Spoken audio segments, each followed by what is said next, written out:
و تجاوز سے آلودہ ہوتا ہے تو اس کی کرامت و ارزش جاتی رہتی ہے، کیونکہ اس نے قانون عدالت کا احترام نہیں کیا، اب اس کا احترام جاتا رہا۔ نیچے لکھا ہے ابو العلل معری نے شعر کی زبان میں سید السادات سید مرتضیٰ علم الہدا رضوان اللہ علیہ سے پوچھا، ترجمہ، کہ جس ہاتھ کی دیت 500 سونے کے دینار ہے، اگر وہ 1/4 دینار چوری کرے تو اس معمولی چوری کے عوض کیوں کاٹا جاتا ہے؟ یہاں پر انورٹڈ کاما کلوز اور سوالیہ نشان بھی، اور یہ مکمل ہوا۔ تو اور ہم پیج 404 پہ آ گئے ہیں۔ پھر اس میں نیچے لکھا ہے کہ آپ نے جواب فرمایا، یہ کیونکہ عربی میں ہے ساری چیزیں، ہم ترجمہ پڑھ رہے ہیں۔ آپ نے جواب فرمایا انورٹڈ کاما، اللہ تعالیٰ نے امانت و امانت داری کو بے پناہ عزت و عظمت عطا کی ہے۔ امانت میں خیانت، ذلت اور رسوائی ہے۔ اے عقل مند، آفریدگار کی حکمت و دانش میں غور و فکر کر، انورٹڈ کاما کلوز ہو گیا۔ اس کے بعد نیچے لکھا ہے کہ اس بیان سے واضح اور آشکار ہو جاتا ہے کہ خیانت اور چوری سے ہاتھ کی امانت اور پاکیزگی ذلت اور رسوائی میں بدل جاتی ہے۔ جب انسان چوری اور سرقہ قافے کو ترک کرتا ہے اور اس گناہ و جرم سے اپنے آپ کو دور رکھتا ہے تو اس کی عفت اور امانت زندہ اور تابندہ رہتی ہے۔ اس کے بعد نیچے لکھا ہے کشف الغمہ میں یہ جملے موجود ہیں۔ یہ جو جملے ہیں ان کا میں ترجمہ پڑھنے جا رہی ہوں، انورٹڈ کاما سٹارٹ۔ اللہ تعالیٰ نے حکمرانوں پر لازم کیا ہے کہ وہ یتامہ کے اموال کو خرد برد کرنے سے بچائیں اور ان کے اموال کی حفاظت کریں اور رعایا کے حقوق میں عدل کو لازم رکھیں، انورٹڈ کاما کلوز۔ نیچے لکھا ہے عربی زبان میں یتیم اسے کہا جاتا ہے کہ جس کا والد یا والدہ موجود نہ ہو اور یہ دونوں اس جہان سے رخصت ہو گئے ہوں۔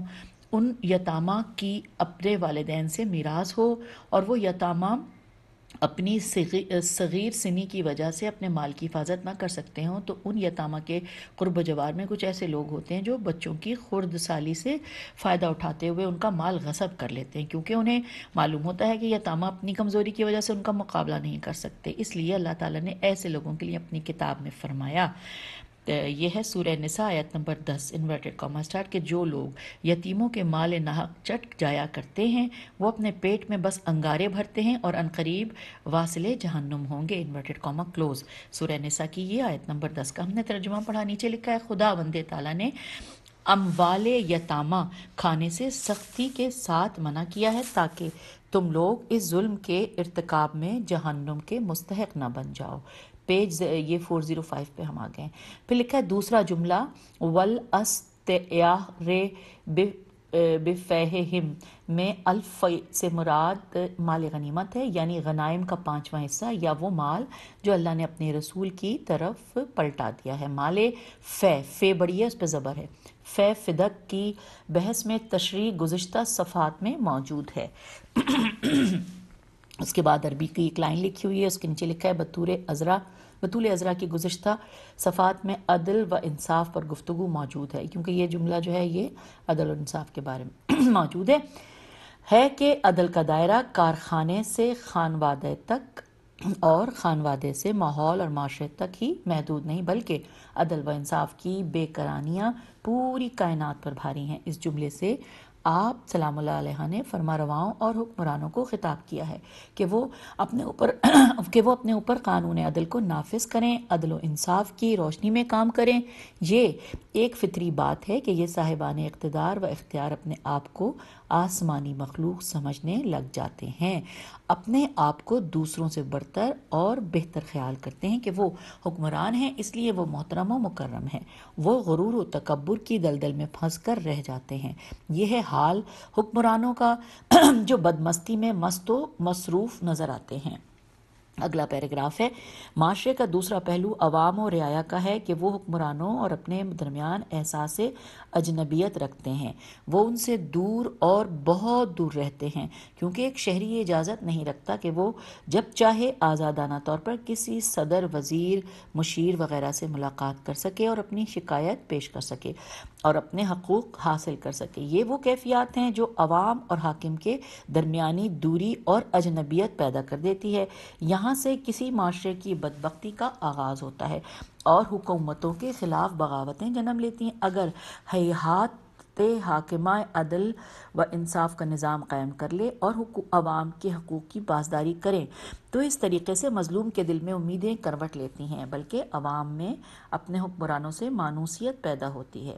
ملک و ملت کا ہر فرد اپنے حکمرانوں کو اس نظر سے دیکھتا ہے جس نظر سے ایک بیٹا اپنے والد کو، یا ایک طالب علم اپنے استاد، یا ایک مریض اپنے طبیب کو، یا اپنی عیادت کرنے والے کو دیکھتا ہے۔ اس طریقے سے عوام اور حکمرانوں میں محبت کا رشتہ جنم لیتا ہے۔ اس طرح دونوں طبقوں کو ایک دوسرے سے تعاون، اخوت، محبت اور الفت حاصل ہوتی ہے۔ اگر اسلوب کتاب کا پاس نہ ہوتا تو مزید اپنی بحث جاری رکھتا، لیکن اسلوب کتاب مزید اجازت نہیں دیتا کہ اس بحث کو مزید طول دوں۔ اچھا جی، تو سامعین اب ہم اگلا جملہ پڑھنے جا رہے ہیں بیوی کے خطبے کا، انورٹڈ کاما ترجمہ۔ اور اللہ نے شرک کو حرام کیا تاکہ ربوبیت سے اخلاص پیدا ہو، انورٹڈ کاما کلوز۔ اب ہم آگے ہیں پیج نمبر 406 پر، یہاں لکھا ہے شرک عظیم ترین ظلم ہے۔ شرک کفر کی ایک قسم ہے اور حق ستیزی ہے۔ بندگان خدا پر واجب ہے کہ وہ شرک سے بچیں اور اللہ تعالیٰ کی خالصانہ بندگی اور عبادت کریں اور لوگوں کے حقوق کی پاسداری کریں۔ پھر لکھا ہے کہ سیدہ عالم سلام اللہ علیہ نے اس مقام پر اپنے خطبے کے اس حصے کو قرآن مجید کی اس آیت کی تلاوت کے ساتھ مکمل فرمایا کہ سورہ آل عمران کی آیت نمبر 102، ترجمہ: بس اللہ سے باقاعدہ ڈرتے رہو اور جب بھی مرنا اسلام پر مرنا، انورٹڈ کاما کلوز ہو گیا۔ اس کے بعد سورہ فاطر کی آیت نمبر 28، ترجمہ: اس لیے اس کے بندوں میں سے خوف خدا رکھنے والے صرف صاحبان علم و معرفت ہی ہوتے ہیں۔ یہ سورہ فاطر کی آیت نمبر 28 ہے، اور جیسا کہ سامعین ہم نے پڑھا کہ اس میں لکھا ہے کہ سیدہ عالم نے اس مقام پر اپنے خطبے کے اس حصے کو قرآن کی اس آیت کی تلاوت کے ساتھ مکمل فرمایا۔ تو ہم نے یہ والا بیوی کے خطبے کا یہ حصہ جو کہ دوسرا حصہ تھا ملکوتی خطبے کا، وہ ہم نے مکمل کر لیا۔ اب ہم پیج نمبر 407 پہ پڑھنے جا رہے ہیں، جس کی ہیڈنگ ہے کہ سیدہ عالم کے جان فضا خطبے کا تیسرا دور۔ تو یہ جو تیسرا دور ہے اب ہم وہ پڑھنے جا رہے ہیں اور جاننے جا رہے ہیں۔ بہت ساری تفصیلات ہیں، لیکن دیکھنے والی بات یہ ہے کہ ابھی تک بی بی نے فدق کا ذکر ہی نہیں کیا۔ ابھی تک بی بی جو تفصیلات ہم کو بحیثیت مسلمان اور وہاں پہ اس وقت بتا رہی ہیں وہ کتنا بڑا سرمایہ ہے۔ آئیے، یہ کیونکہ خطبہ پورے صفحے پر مشتمل تھا تو اب عربی میں، تو اب ہم اس کا پہلے ترجمہ پڑھیں گے پیج نمبر 408 پر۔ انورٹڈ کاما لوگو جان لو کہ میں فاطمہ ہوں اور میرے باپ حضرت محمد مصطفیٰ صلی اللہ علیہ وآلہ وسلم ہے۔ میری یہی بات اول اور آخر ہے اور نہ غلط کہتی ہوں اور نہ بے ربط بات کرتی ہوں۔ پھر لکھا ہے وہ تمہاری طرف رسول صلی اللہ علیہ وآلہ وسلم بن کر آئے، ان پر تمہاری زحمتیں پر مشقت تھیں، وہ تمہاری بھلائی اور بہتری کے خواہاں اور صاحبان ایمان پر رحیم و مہربان تھے۔ اگر تم ان کی ذات میں غور کرو اور ان کی نسبت کو دیکھو تو تم لوگ تمام عورتوں میں انہیں صرف میرے ہی والد گراں قدر پاؤ گے، اور جب تم مردوں میں غور کرو گے تو انہیں صرف میرے ابن ام کا بھائی پاؤ گے۔ اور اس نسبت کا کیا کہنا، میرے والد گرامی نے بھرپور جرأت کے ساتھ اللہ تعالیٰ کا پیغام پہنچایا، مشرکین کے شر سے بے خوف ہو کر ان کی گردنوں کو پکڑ کر اور ان کے سرداروں کو کیفر کردار تک پہنچایا، اور اللہ کے دین کی طرف دانش و حکمت اور موعظہ حسنہ کے ساتھ دعوت دی۔ انہوں نے بتوں کو اور بت سازوں کو، بت پرستوں کو درہم برہم کیا اور مشرکین کے سرداروں اور وڈیروں کو سرنگوں کیا۔ آخرکار مشرکین کو شکست ہوئی اور وہ پشت دکھا کر فرار ہو گئے۔ آخرکار ظلم و بربریت کی تیرہ و تاریک و طولانی رات ڈھل گئی، نور حق کی ذوفشاں سحر نے کروٹ لی، رہبر دین کی آواز بلند ہوئی، شیاطین کے نطق و منطق غلط ثابت ہوئی، نفاق و افتراق تباہ حال ہو گیا، کفر و افتراء کی گرہیں کھل گئیں، اور تم لوگوں نے روشن چہرے اور کمر چیسین پہ ڈال ہے چسپدہ ملکوتی اور لوگوں سے کلمہ اخلاص سیکھ لیا، جن لوگوں نے اللہ سے رجز کو دور رکھا تھا اور انہیں حق پاکیزگی و طہارت عطا کیا تھا۔ اگلا پیراگراف ہے، خطبہ جاری ہے، ترجمہ کہ تم لوگ جہنم کے کنارے پر تھے، میرے باپ نے تمہیں نجات دی، تم ہر لالچی کے لیے مال غنیمت اور ہر روزگار کے لیے چنگاری تھے، تمہاری کوئی حیثیت نہ تھی، ہر پاؤں کے لیے مال پائمالی تھے، گندا آلودہ پانی نوش جان کرتے تھے، بھوک کے ہاتھوں تنگ آ کر درختوں کے پتے چباتے تھے۔ پیج 409 پہ ہم آ گئے۔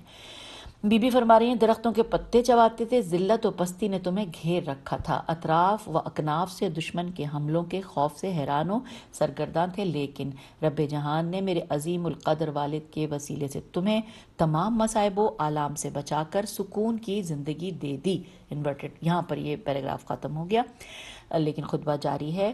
آگے لکھا ہے کہ خیر ان تمام باتوں کے بعد جب کبھی عرب کے نامور سرکش بہادر اور اہل کتاب کے باغی و طاغی لوگوں نے جنگ کی آگ بھڑکائی تو اللہ نے اسے بجھا دیا، یا جب شیطان نے کہیں اپنے سینگ نکالے یا شرک کے اژدہاؤں نے اپنے منہ کھولے تو میرے والد، یعنی بریکٹ میں لکھا ہے رسول اللہ صلی اللہ علیہ وآلہ وسلم نے اپنے برادر امیر شجاعت امام علی علیہ السلام کو ان کے قلع قمع کرنے کے لیے بھیجا۔ دوبارہ پڑھتی ہوں کہ جب یہاں سے پڑھ لیتے ہیں کہ خیر ان تمام باتوں کے بعد جب کبھی عرب کے نامور سرکش بہادر اور اہل کتاب کے باغی و طاغی لوگوں نے جنگ کی آگ بھڑکائی تو اللہ نے اسے بجھا دیا، جب شیطان نے کہیں اپنے سینگ نکال لیا، شرک کے اژدہاؤں نے اپنے منہ کھولے تو میرے والد رسول اللہ صلی اللہ علیہ وآلہ وسلم نے اپنے برادر امیر شجاعت امام علی علیہ السلام کو ان کے قلع قمع کے لیے بھیج دیتے اور اس وقت تک واپس نہ آتے جب تک اپنی شجاعت و شہامت سے ان کے فتنوں کو کچل نہیں دیتے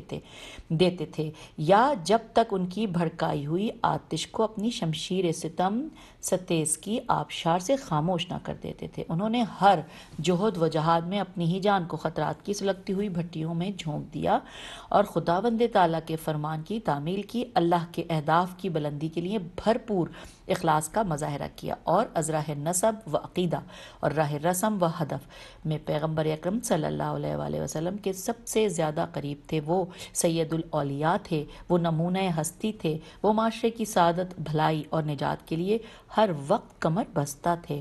تم لوگ آرام و آسائش سے زندگی بسر کر رہے تھے، ہر درد و سوز سے دور اللہ کی نعمات سے استفادہ کر رہے تھے۔ تم لوگ اس انتظار میں تھے کہ انقلابات زمانہ خاندان وحی و رسالت کے اختیارات کو چھین لے، اور تمہارے کان اس خبر کو سننے کے لیے بے تاب تھے کہ ہم اہل بیت علیہ السلام کب مصائب سے دوچار ہوتے ہیں۔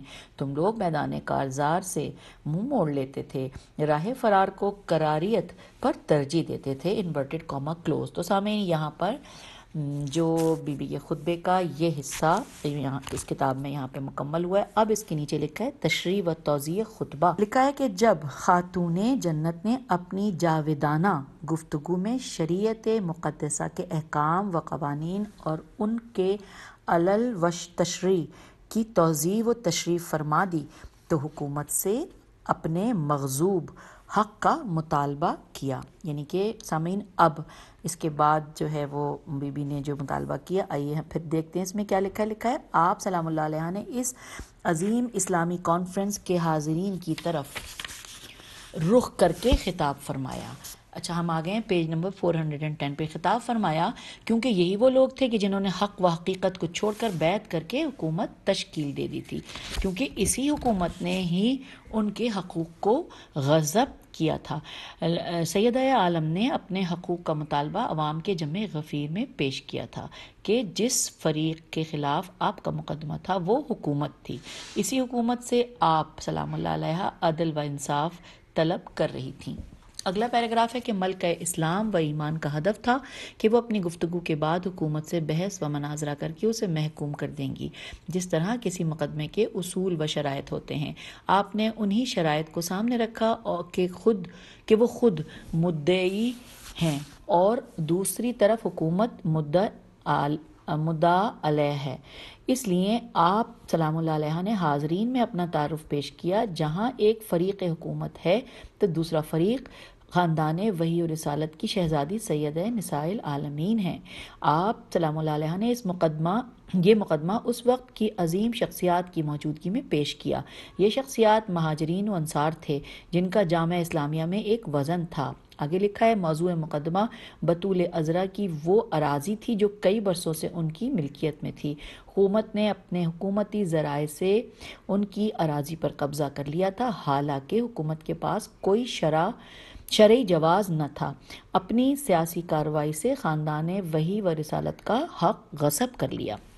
اچھا، اب سامعین، اب نیچے جو ہیڈنگ لکھی ہے وہ ہے میں فاطمہ ہوں، جی ہاں میں فاطمہ ہوں۔ یہ ہیڈنگ ہے، میں پھر پڑھتی ہوں کہ میں فاطمہ ہوں، جی ہاں میں فاطمہ ہوں۔ اس کے نیچے لکھا ہے کہ دختر فرزانہ پیغمبر اکرم صلی اللہ علیہ وآلہ وسلم نے اس اسلامی بے نظیر کانفرنس میں روئے سخن حاضرین کی طرف کیا اور فرمایا ایھا الناس اعلموا انی فاطمۃ، یعنی جی ہاں اے حاضرین و سامعین کرام میں فاطمہ ہوں، جی ہاں میں فاطمہ ہوں، انورٹڈ کاما کلوز۔ نیچے لکھا ہے سید عالم نے سب سے پہلے سامعین کے سامنے اپنا ملکوتی اسم پیش کیا۔ یہ وہ الہامی اور پرمعنویت اسم تھا جس سے ہر شخص آگاہ تھا۔ سامعین کا ہر فرد اس نام کو لسان رسالت صلی اللہ علیہ وآلہ وسلم سے نہایت ہی تجلیل و تعظیم سے کئی بار سن چکا تھا۔ و ابی محمد صلی اللہ علیہ وآلہ وسلم، یعنی انورٹڈ کاما کہ میرے والد سلطان انبیاء حضرت محمد مصطفیٰ صلی اللہ علیہ وآلہ وسلم ہے، انورٹڈ کاما کلوز۔ اب اس کے بارے میں نیچے لکھا ہے کہ پیغمبر گرامی کی دختر یگانہ نے اپنا وہ عظیم و بلند بالا نسب بیان فرمایا کہ جس کی مثال نہ کوئی اثر پیش کر سکتا ہے اور نہ کوئی نسل، کیونکہ یہ نسب افتخار جہان ہے، در تاج آفرینش ہے کہ جس کے نور سے آفتاب منور ہے۔ پیج نمبر 411 پہ اب ہم آ گئے ہیں۔ لکھا ہے جی ہاں فاطمہ حضرت محمد مصطفیٰ صلی اللہ علیہ وآلہ وسلم کی دختر ہیں اور حضرت محمد صلی اللہ علیہ وآلہ وسلم سید الانبیاء ہیں، اشرف الخلائق ہیں، اطہر الکائنات ہیں اور کائنات کے افضل ترین شخصیت کی پاکیزہ وہ دختر ہیں۔ جی ہاں اے حاضرین کرام، آپ سے عظیم باپ کی عظیم بیٹی گفتگو کر رہی ہے۔ وہ شجاعت و شہامت کے سے احتجاج کر رہی ہے اور اپنے اوپر ہونے والے مظالم کو بیان کر رہی ہے اور اپنے اور معاشرے کے مستضعف لوگوں کے حقوق کا دفاع کر رہی ہے اور اپنا حق مانگ رہی ہے۔ اگلا پیراگراف ہے کہ انہوں نے اپنی معرفی اس لیے کرائی، یعنی تعارف اس لیے کرائی کہ تاکہ لوگ کوئی یہ نہ کہہ سکے کہ ہم نے انہیں نہیں پہچانا، کل کوئی بہانہ نہ تراش سکے کہ بی بی فاطمہ زہرا سلام اللہ علیہا نے اپنا نام کیوں نہیں لیا تھا، اپنی شخصیت اور اپنے نسب کا تذکرہ کیوں نہیں کیا تھا۔ تو ملکہ ایمان و اسلام نے اپنی صریح معرفی سے حجت تمام کر دی، یعنی اپنے نام کو بتا کر واضح کر دیا۔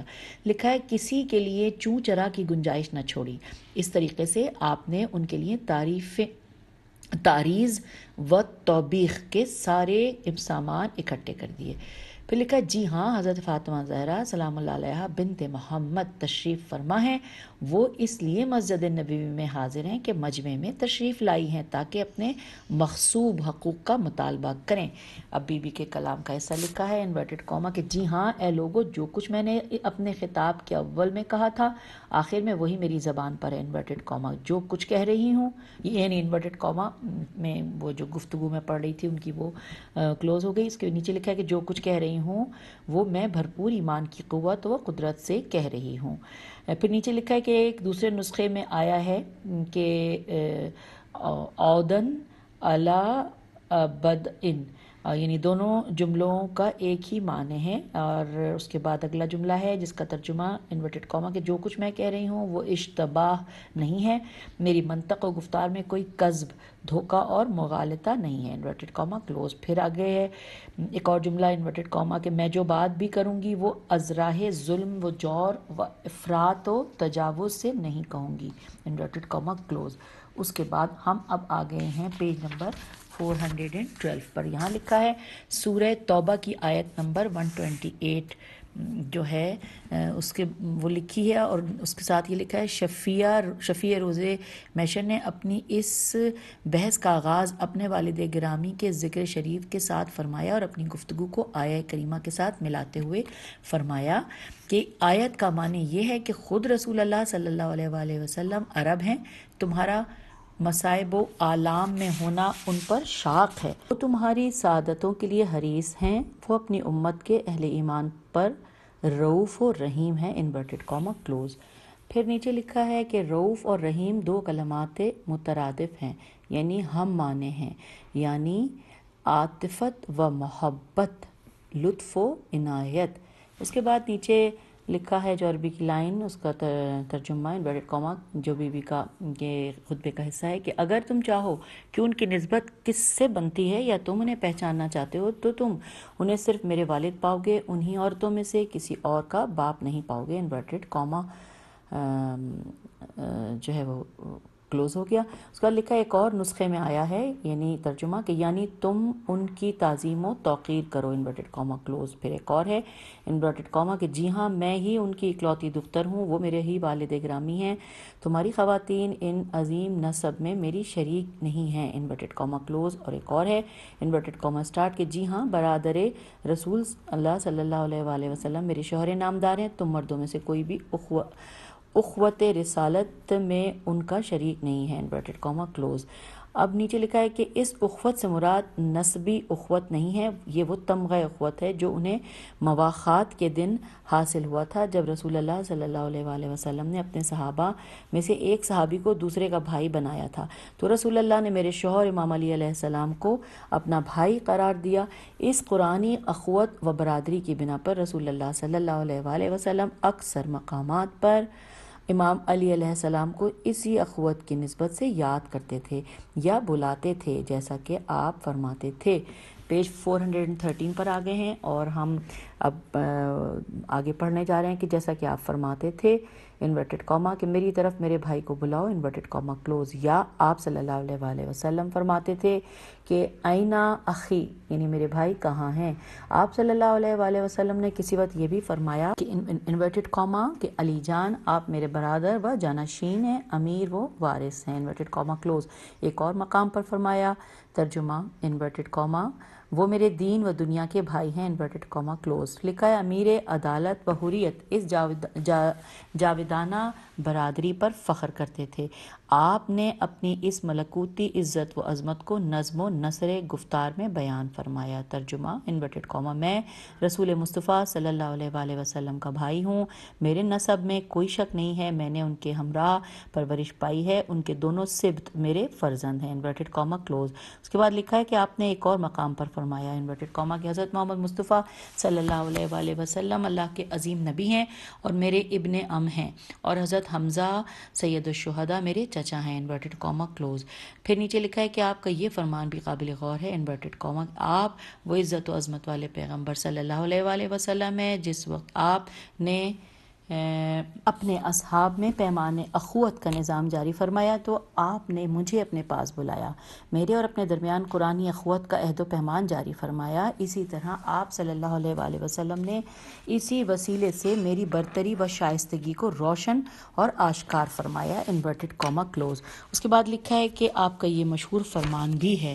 اب یہ فرمان ہم پڑھنے جا رہے ہیں، پیج نمبر 414 پہ آ گئے ہیں، ترجمہ، اور یہ جو ہے علی من المہد الی اللحد سے لیا گیا ہے۔ ترجمہ انورٹڈ کاما کہ میں اللہ کا عبد ہوں، رسول اللہ صلی اللہ علیہ وآلہ وسلم کا بھائی ہوں، میں ہی صدیق اکبر اور فاروق اعظم ہوں، انورٹڈ کاما کلوز۔ اچھا جی، اس کے بعد جو عربی لکھی ہے اس کا ترجمہ ہے انورٹڈ کاما کہ وہ آدمی کس قدر پاک و پاکیزہ اور برتر و اعلیٰ ہے جو ان سے منسوب ہے، کیونکہ وہ آفرینش جہان کی غرض و غایت ہیں، اللہ ان کے وجود کی برکت سے انسان اور دیگر موجودات کو رزق عطا فرماتا ہے، انورٹڈ کاما کلوز۔ اچھا اب ہیڈنگ آ گئی ہے، لکھا ہے حوادث و نعمات کی یاد آوری، اور اس کے مطابق جو ہے وہ اب ہم خطبے میں بیان کی گئی گفتگو کو جانیں گے۔ لکھا ہے کہ خاتون قیامت نے اس مقام پر بعثت پیغمبر سے پہلے کے حوادث اور بعثت کے بعد اسلام کی نعمات کی طرف اشارہ فرمایا۔ بی بی کا فرمان انورٹڈ کاما سٹارٹ کے پیغمبر حریت نے اپنی رسالت کا ابلاغ کیا جس طرح ممکن تھا، آپ صلی اللہ علیہ وآلہ وسلم نے اللہ کے پیغام کو بہترین شکل میں اہل جہان تک پہنچا دیا، انورٹڈ کاما کلوز۔ پھر لکھا ہے کہ ہر حال میں لوگوں کو حساب و کتاب سے ہوشیار فرمایا، جی ہاں آپ صلی اللہ علیہ وآلہ وسلم نے رسالت کا حق ادا کیا، آپ نے جہاں انذار الف نون زے الف رے الف کے نیچے زے جہاں انذار کیا وہاں ابشار بھی کیا، گناہگاروں اور مجرمین کو ان کے انجام سے ہوشیار کیا۔ سامعین، یہاں پر ہم اپنی اس آڈیو کی ریکارڈنگ کو روک دیتے ہیں کیونکہ ابھی خطبے کی تشریح اور تفصیلات جاری ہیں۔ انشاءاللہ ہم اگلی آڈیو میں مل کر پڑھیں گے۔ خدا حافظ، فی امان اللہ۔